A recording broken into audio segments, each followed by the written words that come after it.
that you can do at home. Now, I'm going to be using a PVC pipe. It's about 6 feet long. You can use a broom handle, or you can even get one of these at Home Depot. It's pretty cheap. So what we're going to do is called shoulder dislocates. We're going to start with our hands nice and wide on the pipe, and then we're just going to keep our arms straight, bring it overhead, and then back behind us. And we want to try and keep our arms locked out the whole entire time, so no bend in that elbow. So just up overhead and bring it back. So if you look at it from the side.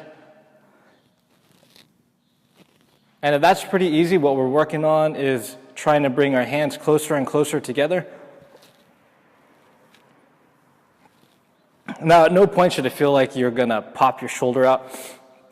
So if you go too narrow and you can't bring this PVC pipe back, don't force it. So you want to just work the range of motion that you have, and then just keep practicing it. As you get better and better, you're going to be able to bring in your hands closer and closer each time. So if you sit at a computer desk all the time, hunched over, or even just, punching away on your phone, this is a great little drill to help loosen up these shoulders. All right, thanks, guys.